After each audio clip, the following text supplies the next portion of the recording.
Good evening, everyone. Welcome to Chemistry with Karan. So finally, class 12th में और पहला chapter the solid state, सब कोई excited है पहला चैप्टर के लिए। लाइक एक तो पहले 12th में आ गए, ठीक है, जैसे तैसे 11th गुजरा, कोई 12th को ठीक से गुजारते हैं, ठीक है, ये जैसे तैसे नहीं गुजरना चाहिए। तो चलो आते हैं, ज़्यादा बकबक नहीं, बकबक के लिए अभी समय है, होते रहेगा। नाउ आते हैं इस चैप्टर पे, द सॉलिड स्टेट। तो लाइक सॉलिड स्टेट पहली बार कहाँ देखे तुम लोग, कहाँ सुने सॉलिड स्टेट? ये सॉलिड में इतना क्या इम्पोर्टेंस है, मतलब इसका इतना क्या, इसका इतना वैल्यू है कि हम इसके आगे दी लगाएं, दी सॉलिड स्टेट, मतलब बहुत बड़ा आदमी है सॉलिड को देखेगा हम सबसे पहले। चलो देखते हैं। लाइक क्लास 9 में स्टार्ट होता था मैटर, है ना, ठीक है। और मैटर क्या होता था? जिसके पास स्पेस होता था, जिसके पास वॉल्यूम होता था, या गुड, जिसके पास स्पेस होता था, जिसके पास वॉल्यूम होता था। Like matter is something which occupies space and has mass वगैरह वगैरह पर नहीं था। तो ना इस रूम में हर कुछ को देखो, सब मैटर है, ठीक है, लगभग सब मैटर है। अब स्पेस में डिटेल में बात नहीं करेंगे, क्लास 9 में वापस चलेगा, ठीक है। मेरा लेक्चर है 9, देख लो ना मैटर। अब अगर एग्जाम्पल में लिख देते हैं ना ताकि समझ में आए, चलो एग्जाम्पल में चौक से लिख रहे हैं, चौक ही लिख दो, ये लगाएंगे चौक, लो चौक, चौक के पास स्पेस है, हाँ है, जगह ले रहा है, चौक के पास वॉल्यूम है, तो किसी के पास कोई एक चीज में रहेगा ना, वो मैटर होता है, या तो स्पेस या तो वॉल्यूम, बात खत्म। नाउ अब मैटर लाइक चौक, चौक को बाहर से देखो कैसा दिख रही है, सॉलिड। और इस बोतल के अंदर पानी है, लिक्विड, और इसी तरह से रूम के अंदर गैस है, जिसको हम सांस लेके या छोड़ के ले, गैस नहीं छोड़ ले, तो सांस लेके जिंदा है। तो लाइक अगर देखा जाए तो मैटर या तो सॉलिड या तो लिक्विड या तो गैस, ठीक है, समझ रहे हो ना। तो मैटर को, ये एक मैटर है, और इस मैटर को बाहर से देख के, मतलब फिजिकल क्लासिफिकेशन, बाहर से देख के इस मैटर को बाहर से, फिजिकल बाहर से देख के हम कैसे क्लासिफिकेशन कर सकते हैं? बाहर से देख के वर्गीकरण कहते हैं यूनिवर्स। तो बाहर से देख के किसी भी मैटर को या तो हम कह सकते हैं भैया आप तो सॉलिड है, या तो भैया जब ये दिखाए थे आप तो लिक्विड निकले, अब भैया अब तो गैस छोड़ दी, मतलब सॉरी गैस निकले, ठीक है ना। हो तो कोई भी सॉलिड, कोई भी मैटर या तो सॉलिड हो सकते हैं या तो लिक्विड या तो गैस। अच्छा, तो ये है वो सॉलिड जो क्लास 12 में ये चैप्टर बन गया। वाह, ऐसा क्यों, ऐसा क्यों? लाइक क्लास 11th में चैप्टर चल रहा था स्टेट्स ऑफ मैटर, और जिसमें हम देख रहे थे क्या, लिक्विड स्टेट के बारे में, सॉरी गैसियस स्टेट के बारे में पहले देख रहे थे। लिक्विड तो सिलेबस में हटा ही दिया गया था उसके बाद। तो फिर गैसियस स्टेट में हम जो बात कर रहे थे, तो एनसीईआरटी में एक लाइन लिखा था कि गैसियस स्टेट के बारे में, जब 11th में गैसेस और लिक्विड पढ़ चुके हैं, अब सॉलिड ये और ये भाई साहब हो गया, ऐसे आ रहे हैं गैस, पहले गैस पढ़े स्टेट्स ऑफ मैटर में, लिक्विड, अब आ रहा है सॉलिड, सब सिस्टम में वही है, समझने का फेरा है, ठीक है। नाउ तो क्लास 11th में ये बात लिखा हुआ था कि we are immersed in ocean of air, ठीक है, हम लोग क्या है, हम लोग एयर में डूबे हुए, ठीक है। तो ये था गैस के बारे में एनसीईआरटी में लाइन। नाउ सॉलिड के बारे में भी क्लास 12th में एनसीईआरटी बुक में एक लाइन है, we are surrounded by solids. सही में, हाँ, solid solid solid, camera solid, stand solid, chair solid, bed solid, ये बिल्डिंग सॉलिड, सब सॉलिड। लाइक अभी हम धनबाद में, झारखंड में, सराय ढेले में है, ठीक है, तो ये जो बिल्डिंग है सराय ढेले में, ये भी सॉलिड है। कल बैंक मोड़ जाएंगे, वो भी सॉलिड है। तो लाइक हर तरफ सॉलिड, पंखा सॉलिड, एसी सॉलिड, ठीक है, सब कुछ सॉलिड।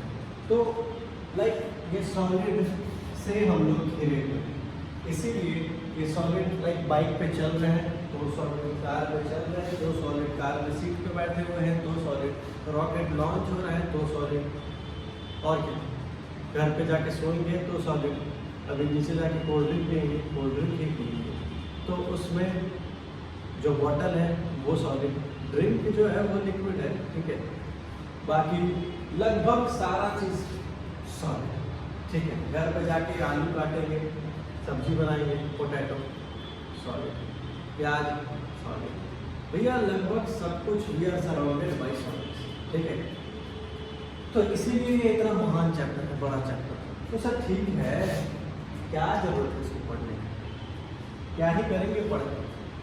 तो पढ़ के इस देश की उन्नति में, मतलब सीधा सा बात, हम इस देश को आगे बढ़ाने में अपना योगदान दें, कंट्रीब्यूशन। अब क्या है ना कि जितना हिसाब से पढ़ोगे, जिस हिसाब से आपके पास कॉन्सेप्ट है, उस हिसाब से आप इस देश में, इस देश को आगे बढ़ाने के लिए अपना कंट्रीब्यूशन दोगे।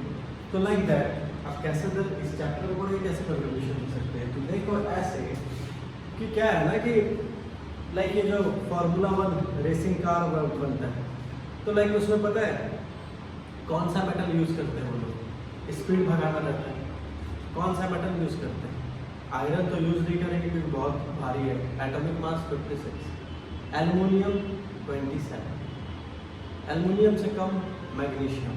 तो ये दिमाग तुम लगा सकते हो कि अच्छा हम अगर मैग्नीशियम यूज़ कर दें एज अ मेटल तो क्या हो सकता है, ठीक है। अब क्या है कि अगर एनसीईआरटी पढ़ोगे तो वहाँ पे लिखा हुआ है कार्बन नैनो ट्यूब, ये एक लाइक सुने होगे कार्बन फाइबर टाइप का, कि यार टीवीएस अपाची में कार्बन फाइबर लगा हुआ बाइक में, क्या होता है ना कि वो मजबूत भी होता है, लचीला होता है और टूटता भी नहीं है बाइक गिरने पे। तो कार्बन इस तरह का लाइक सॉलिड्स जो नॉन मेटल से बन गया है। तो कहने का सीधा इतना मतलब ये है कि इस चैप्टर को पढ़ के, ठीक है, आप ये कर सकते हो कि कुछ नया चीज़ बना सकते हो। लाइक आजकल का बाइक सिंपल, सब कोई कहता है कि यार मेरे टाइम में फ्रीडम एलेवन था, लाइक तुम लोग नहीं देखोगे, ठीक है, मेरे टाइम में लाइक भारी भारी बाइक हुआ करता था। आजकल देखोगे लाइक अभी देख लो ना, 2-4 साल पहले का पैशन प्रो और अभी का बाइक या अभी का स्कूटी बहुत हल्का हुआ करता है, बहुत हल्का। पहले का तो बुलेट जो होता था वो उतना नहीं था एक आदमी से, अब तो सेल्फ स्टार्ट सब हो गया है, हल्का हो गया है, ठीक है। एल्युमिनियम यूज़ करते हैं, पहले लोहा यूज़ होता था बुलेट के इंजन में, अब एल्युमिनियम यूज़ करते हैं। तो ये सारा सॉलिड स्टेट का ही खेल है। तो चलिए बक और भी करेंगे बाद में, अब आते हैं। तो ये जो सॉलिड है, ये सॉलिड, अब मान लो रॉकेट लॉन्च करना है, बहुत तेल लगेगा क्योंकि भारी है, जैसे बड़ा एंडेवर, फॉर्च्यूनर भारी है, माइलेज ज़्यादा दे, माइलेज कम देगा। अब इसी को अगर कुछ ऐसा मटेरियल यूज कर दे कि वो हल्का हो जाए, बड़ा उतना ही रहे लेकिन हल्का हो जाए, तो माइलेज बढ़ जाएगा। तो फिर जिनको माइलेज से प्रॉब्लम है वो भी खरीद लेंगे। तो लाइक ऐसा वैसा, ठीक है। तो ना अभी तक बहुत डेवलपमेंट हो चुका है, अब और होना है और तुम लोग करोगे ना। तो ये वही सॉलिड है। तो अच्छा लाइक ये वो सॉलिड है, और अगर ये मेरे हाथ में चौक है, इसको एग्जाम्पल में हम लिखते हैं, ये लो भैया चौक, ये एक सॉलिड है। तो ना अब क्या है ना कि लाइक ये जो सॉलिड है इसका कुछ हम कैरेक्टरिस्टिक्स देख लेते हैं, लाइक लिक्विड गैस का कैरेक्टरिस्टिक्स। लाइक ये लो पहला टॉपिक एनसीईआरटी, ठीक है। पहला टॉपिक क्या है? Characteristics, characteristics of solid state, ठीक है। तो ना देखिए पहला क्या,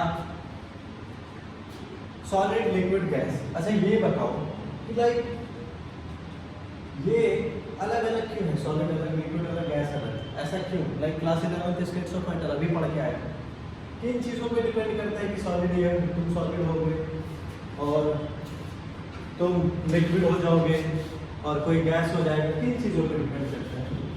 लाइक वो दो चीज क्या क्या था, वो दो चीज क्या क्या था, इंटर मॉलिक्यूलर फोर्स और दूसरा थर्मल एनर्जी।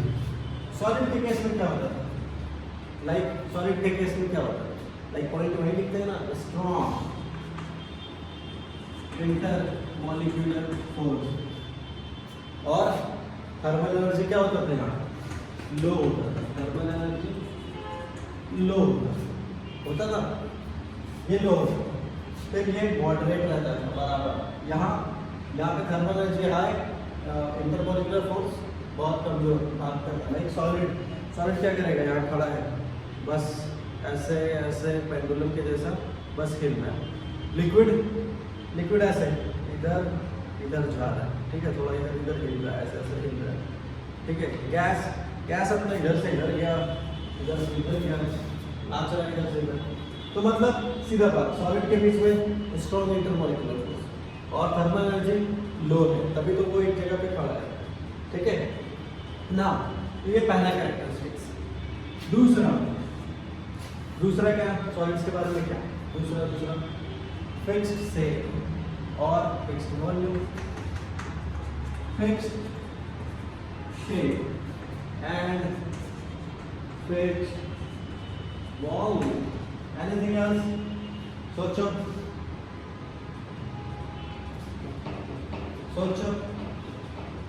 और कुछ, फिक्स शेप फिक्स वॉल्यूम, ये लो फिक्स शेप फिक्स वॉल्यूम। अगर कंफ्यूजन है, ये देखो मान लो इस बोतल में लिक्विड है, फिक्स्ड इस लिक्विड का, ठीक है। अगर वॉल्यूम देखो अभी ऐसा है ना, इसको तुम कहीं भी डाल दो, इस बोतल में डाल दो, इसी यही शेप होगा और यही वॉल्यूम होगा। लेकिन लिक्विड का यही अगर उल्टा कर दे तो इसका शेप हो गया ऐसा, ऐसे कर दिए तो शेप हो गया ऐसा। तो इसका फिक्स्ड शेप और फिक्स्ड वॉल्यूम नहीं होता है लिक्विड का, ठीक है। एक मेरा यूट्यूब पे ऑलरेडी एक क्लास 9 का लेक्चर है जिसमें मैंने अच्छे से समझाया हुआ है, अगर देखना है तो देख सकते हैं ना। तो ये था बात fix shape and fix volume. और सॉलिड के बारे में क्या लिख सकते हैं, और इस भाई साहब के बारे में तीसरा पॉइंट क्या लिख सकते हैं, स्ट्रॉन्ग एंड रिजिड, ठीक है। स्ट्रॉन्ग सॉलिड्स क्या होता है, कैरेक्टरिस्टिक क्या है, स्ट्रॉन्ग एंड रिजिड, ठीक है। चौथा फोर्थ पॉइंट क्या लिखेंगे, कॉम्प्रेसिबल है क्या, इनकॉम्प्रेसिबल,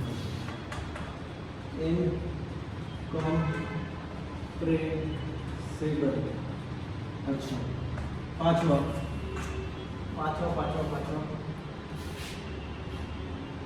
यहाँ पे अगर लिक्विड होता ना तो फ्लो कर जाता, बहता धीरे धीरे, गैस तो ऑलरेडी फ्लो कर भी रहा है। सॉलिड ये तो हिल गया, ऐसा अगर पड़ा रहता तो पानी क्या होता, फ्लो करता है। Solids do not flow, can not flow. Okay, समझ आया, कोई दिक्कत, एनी प्रॉब्लम, ठीक है। तो नाउ अगर एक और पॉइंट लिख दें, ठीक है, कि लाइक कैरेक्टरिस्टिक्स ऑफ सॉलिड में, ठीक है, कि like their constituent particles have fixed position। Solids के अंदर में their constituent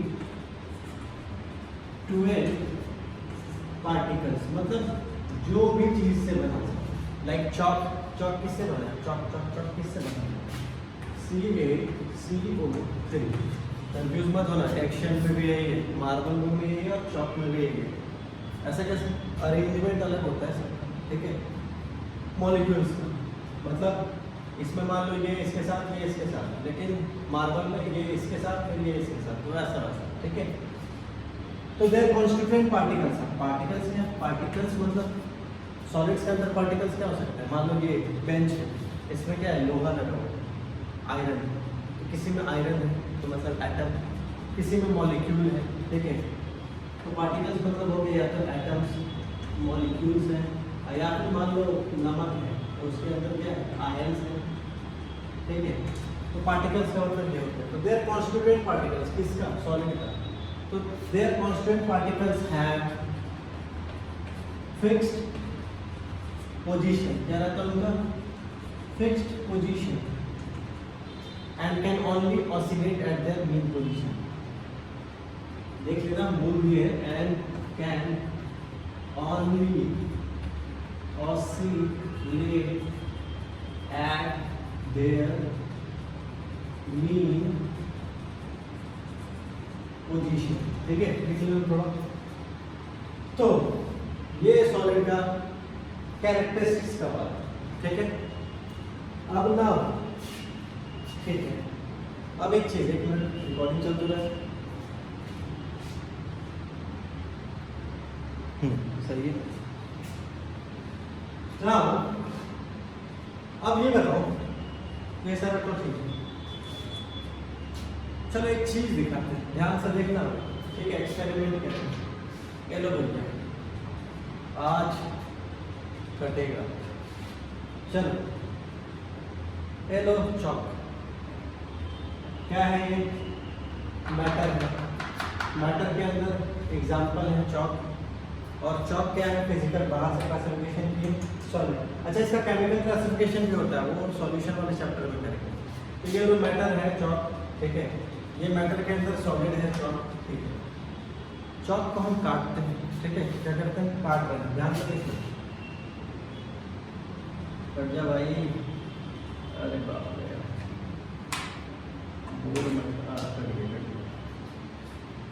अगर ठीक से देखो, ठीक है, इसका सरफेस देखो. घर पे काट के देखना, ऐसे छू के देखना, रफ सरफेस आएगा. कैसा आएगा? Rough surface. अब एक चीज देखो, आलू काटना.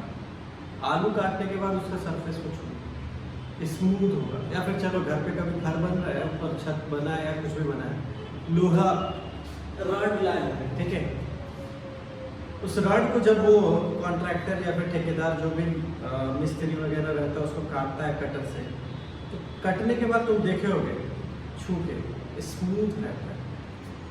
हाँ हाँ हाँ हाँ रहता है. ऐसा क्या है कि इस सॉलिड को काटे तो इसका सरफेस रफ है, और उस सॉलिड को काटे रॉड को तो वो स्मूथ आ जाए. है तो दोनों सॉलिड. अच्छा, है तो दोनों सॉलिड. ऐसा क्या है? एक तरफ ऐसा. तो देखो, अब हम आएंगे सॉलिड को क्लासिफाई कैसे करते हैं. ठीक है, हम लोग को अभी तक था कि सॉलिड इज सॉलिड. जैसे अभी तक कंफ्यूजन होता था क्लास 9 में, जो रबड़ वाला था ना, स्पॉन्ज वाला. सर स्पॉन्ज सॉलिड है कि क्या है सर? हाँ, अब उसका आंसर आता है. देख, इसको हम इरेज करते हैं. ठीक है, नाउ हाँ, ये सारा इरेज कर रहे हैं. लिख हो गए. चलिए,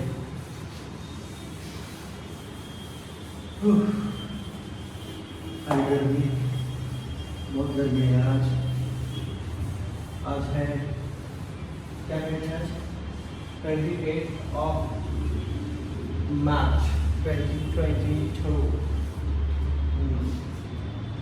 सुना, अब आते हैं सॉलिड स्टेट को क्लासिफाई करना है. किस आधार पर? लाइक किस आधार पर सॉलिड को क्लासिफाई कर रहे हैं सर? सॉलिड को क्लासिफाई कर रहे हैं बेस्ड ऑन their constituent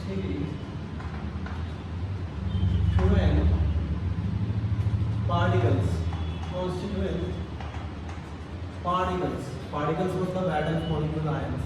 ठीक है, तो based on their constituent particles. ठीक है, based on their constituent particles. Like चौक, इसके अंदर क्या है? CaCO3. इसको काटे तो इसका सरफेस कैसा है? इसको काटे थे, कहाँ गया भैया?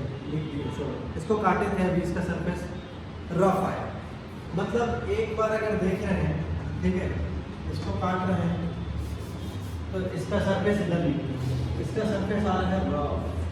ओके, और जाके वो जो घर बनाता है वो रॉड काट रहा होता है, उसका चेक करना स्मूथ रहे. कैसा रहता है? स्मूथ. ठीक है, स्मूथ, रफ. तो इसीलिए जो लोग पढ़ चुके हैं वो देखो।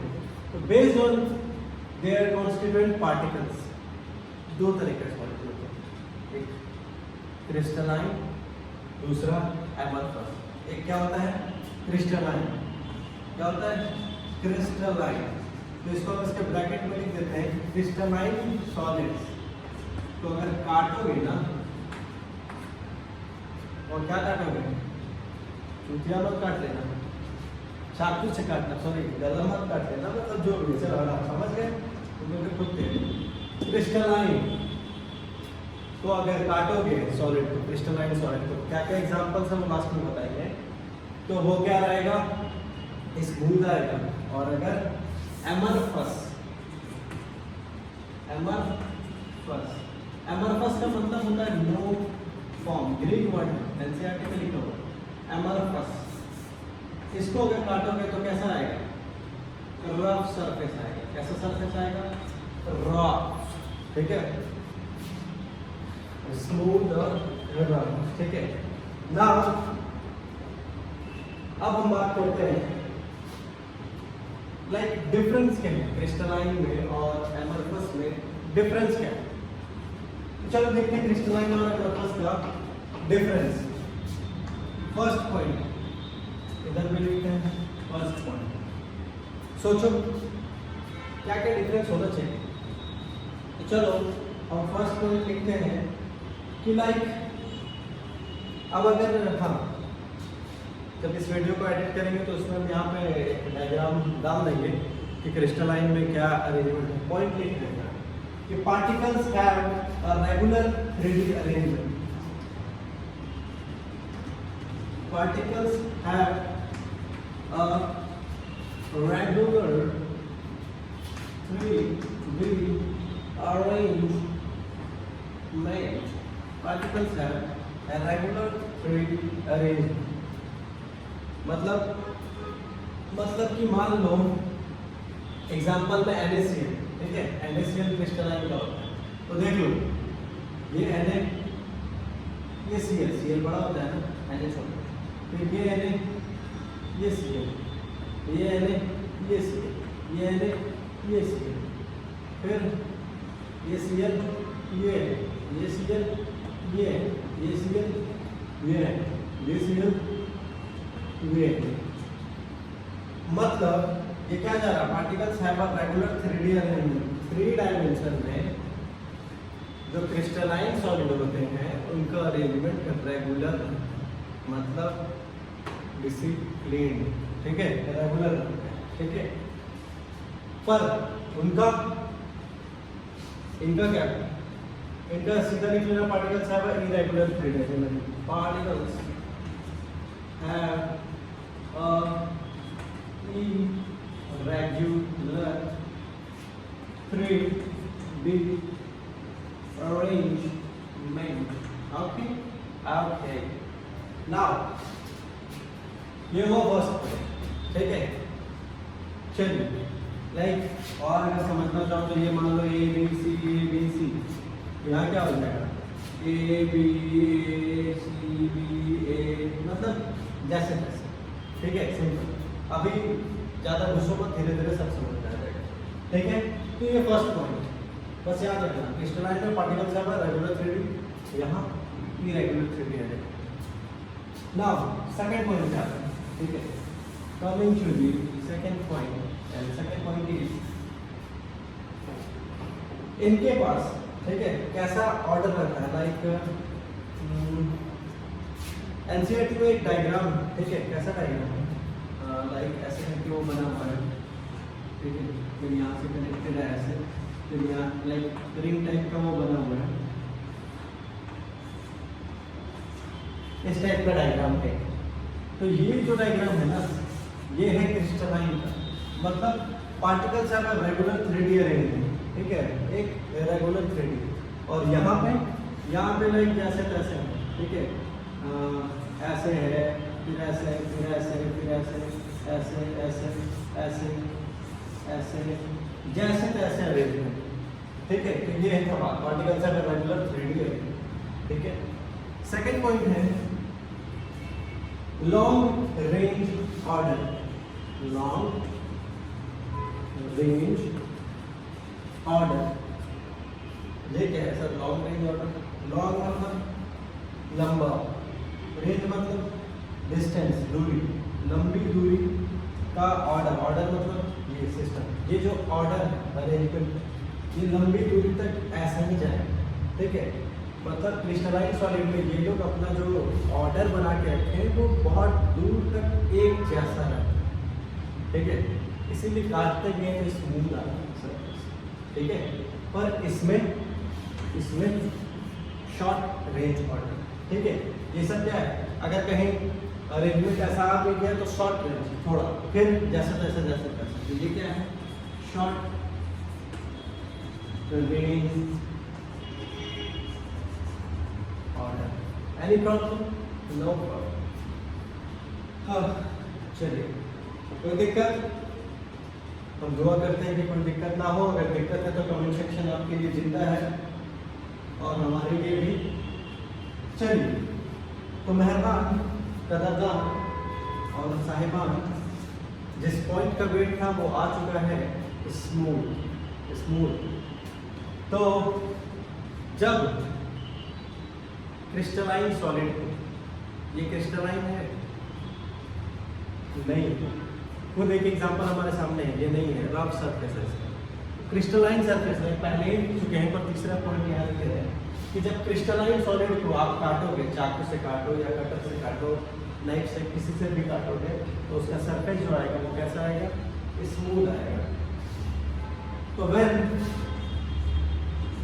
क्रिस्टलाइन सॉलिड, सीधा यहाँ लिख रहे हैं, crystalline solid cut with a knife या फिर कटर लिख लो, उसमें लिख लो, cut with a knife, smooth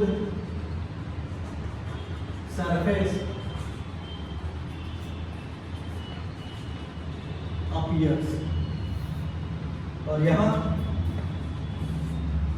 no smooth surface, rough surface, सीधा शॉर्ट में लिखते रहेंगे, इतना तो लोग 12 सरफेस, तो रफ सरफेस। जब काटेंगे तो कैसा सरफेस आएगा?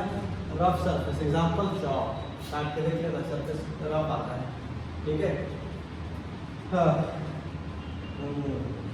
Third point. Now any problem? अब हम चलते हैं फोर्थ पॉइंट की और इसको मिटा रहे हैं, छाप लो, स्क्रीनशॉट ले। चलिए भाई साहब, समय आ गया है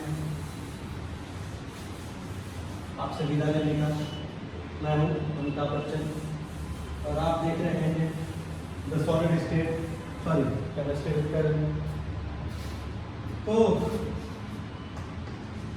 फोर्थ पॉइंट, तो आपके सामने सवाल है, चौथा सवाल। और चौथा सवाल क्या कहता है? चौथा सवाल ये कहता है क्रिस्टलाइन सॉलिड का जो मेल्टिंग पॉइंट होता है ना, वो क्या होता है? शार्प। शार्प मतलब क्या sir? What is sharp? Sharp बोले तो लाइक वाटर का बॉइलिंग पॉइंट क्या है? 100 डिग्री। तो मतलब 100 डिग्री में वो बॉइल करने लगता है। तो उसी टाइप से क्रिस्टलाइन सॉलिड मान लो है, NaCl एक एग्जांपल है क्रिस्टलाइन सॉलिड का, लास्ट में सारे एग्जांपल लिखवा देंगे। तो अगर उसको तुम मेल्ट करोगे, पिघलाओगे ना, तो वो एक फिक्स्ड शार्प, मतलब सीधा समझो फिक्स्ड मेल्टिंग पॉइंट पे वो मेल्ट करेगा। मान लो 75 डिग्री पे वो मेल्ट करने लगा, ठीक है। क्रिस्टलाइन का केस इधर उधर नहीं जाएगा 70। पर यहाँ क्या है? एमरफस का क्या होता है? It has a range of melting point. कहने का मतलब अगर मेल्टिंग पॉइंट इसमें से किसी सॉलिड का, ठीक है, मान लो फॉर एग्जांपल कोई एनी सॉलिड का यहाँ पे अगर 75 डिग्री सेल्सियस है, ठीक है, मान लो, तो यहाँ क्या होगा? यहाँ मान लो कि वो 70 से लेके 80 डिग्री तक जाएगा, उसको कहते हैं रेंज। एक नहीं, यहाँ से वहाँ पूरा 70 से हीट करते रहेगा तो 70 से 80 डिग्री के बीच में मेल्ट करेगा। यहाँ ही 75 डिग्री फिक्स पे मेल्ट कर जाएगा, ठीक है।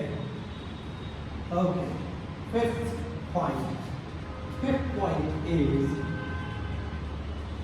इन लोगों के पास क्या है, डेफिनेट हीट ऑफ फ्यूजन, क्या है, definite heat of fusion, definite heat of fusion, ठीक है, like definite heat of fusion, इसका मतलब क्या है, इसका मतलब क्या, डेफिनेट हीट ऑफ फ्यूजन क्या होता है, फ्यूजन मतलब जब क्या होता है, जब सॉलिड से कोई चीज़ को हम लिक्विड में बदलते हैं, तो इसका मतलब डेफिनेट हीट, एक फिक्स अमाउंट ऑफ हीट दोगे तो वो सॉलिड से लिक्विड में जाएगा। यहाँ वही उल्टा उल्टा बोले तो इसमें क्या होगा, no definite heat of fusion, ठीक है, no definite heat of fusion, ठीक है, no definite heat of fusion, no definite heat of fusion, मतलब वही ज़्यादा चाहिए, ये नहीं कि फिक्स है, थोड़ा ज़्यादा कम हो सकता है, ठीक है, और लाइक यहाँ पे क्रिस्टलाइन में मेल्टिंग पॉइंट सार ये भी लिख लो कि इन लोगों का हाई भी लिखता है, इन लोगों का क्रिस्टलाइन सॉलिड्स का हाई मेल्टिंग पॉइंट भी रहता है, ज़्यादा रहता है, सार भी रहता है, हाई भी रहता है, उनका लो रहता है, ठीक है ना। अब आते हैं 6th पॉइंट पर, ठीक है, सो 6th पॉइंट इज, हाँ ये है इम्पोर्टेंट पॉइंट, क्या है इम्पोर्टेंट पॉइंट, इसको मिटाते हैं तो ज़्यादा बेहतर रहेगा, मिटा दें, चलिए मिटा दें,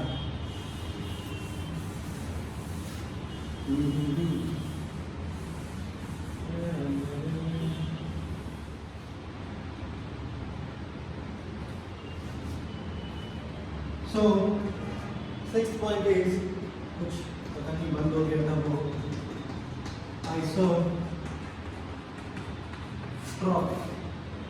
एन आइसोट्रोपिक मतलब एन आइसोट्रोपिक, आइसो मतलब सेम, एन आइसोट्रोपिक डिफरेंट, क्या डिफरेंस है, लाइक ये देखो, ये मान लो तुम्हारा Na है, ठीक है, मान लो Na से एग्जाम्पल है क्रिस्टलाइन सॉलिड का, तो ये तुम्हारा Na है और ये तुम्हारा Cl, ठीक है, तो इसका मतलब क्या होता है, लाइक जैसे होता है ना कि हाथ टूट गया, ठीक है, एक्सरे करवाने गए तो ऐसे हाथ है तुम्हारा ऐसे रखे हुए हो और तुरंत थोड़ी देर के बाद बोलते अच्छा ठीक हो गया, होता क्या है, एक्सरे आया, टकराया, वापस गया, ठीक है, और जहाँ टूटा हुआ है वहाँ पे जो रेज आ रहा है वो उधर चला गया, बाकी सब उधर गया, और जो उधर गया वो फोटो वहाँ बना रहा है, जो नहीं गया वहाँ पे वहाँ ब्लैंक हो जाता है, डॉक्टर देख के बोल रहा है कि भैया टूट गया यहाँ। तो वैसा ही कुछ यहाँ होता है कि जिन सॉलिड्स में, ठीक है, ये Na है, ये Cl, अगर रेज, ठीक है, वैसे ही रेज, जैसे वो रेज आके पता कर लेता है ना कहाँ आगे टूटा है, उसी तरह से मान लो एक बार रेज एक्सरे इधर जा रहा है, ठीक है, और एक बार एक्सरे इधर गया है, इस डायरेक्शन, ठीक है, इसको भी चलो हम कह देते हैं कि ये Cl है, ये है, तो अगर इसका मतलब क्या होता है आइसोट्रोपिक का मतलब कि अगर वो क्रिस्टलाइन सॉलिड, ठीक है, उसका फिजिकल प्रॉपर्टीज, ठीक है, क्रिस्टलाइन सॉलिड्स का फिजिकल प्रॉपर्टीज जो है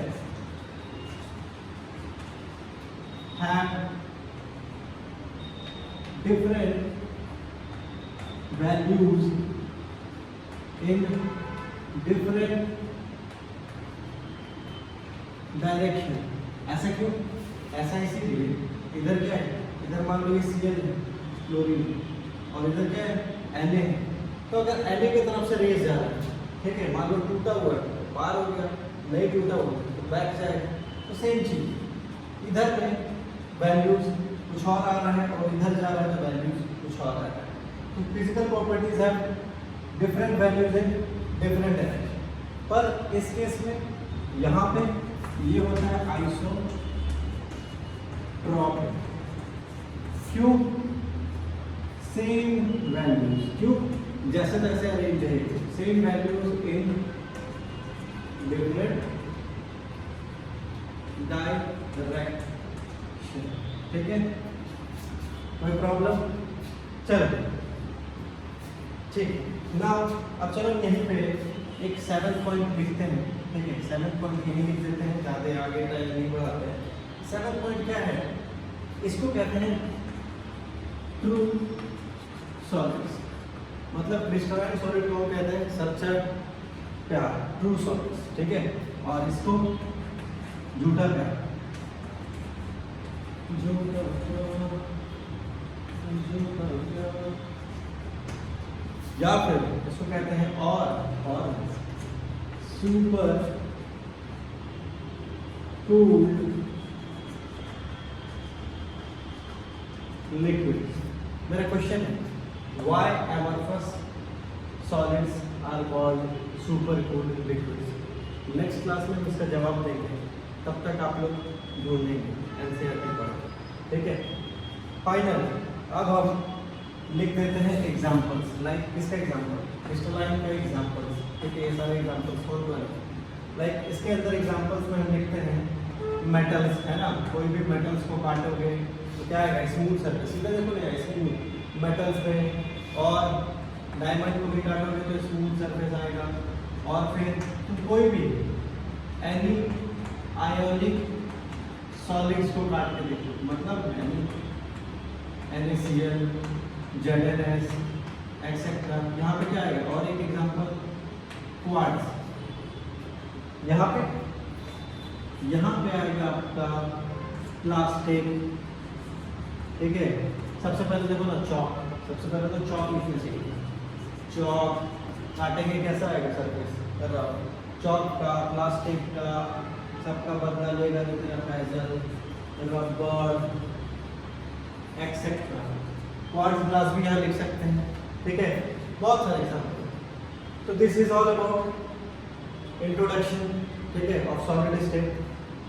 नेक्स्ट क्लास में हम लोग नेक्स्ट टॉपिक जाएंगे, वो है क्लासिफिकेशन ऑफ सॉलिड्स। ठीक है, डिपेंडिंग ऑन इंटरमॉलिक्यूलर फोर्सेस। ठीक है, तो ये था आज का क्लास।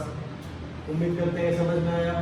कोई भी डाउट कमेंट सेक्शन में पूछ लीजिए, और कुछ इसका जवाब दो कि सूडो सॉलिड्स तो कहते हैं एम्फर्स को, और सुपर कूल्ड लिक्विड्स भी कहते हैं। तो why they are called super cooled liquids? ठीक है, कमेंट सेक्शन में इसका answer. Thank you very much.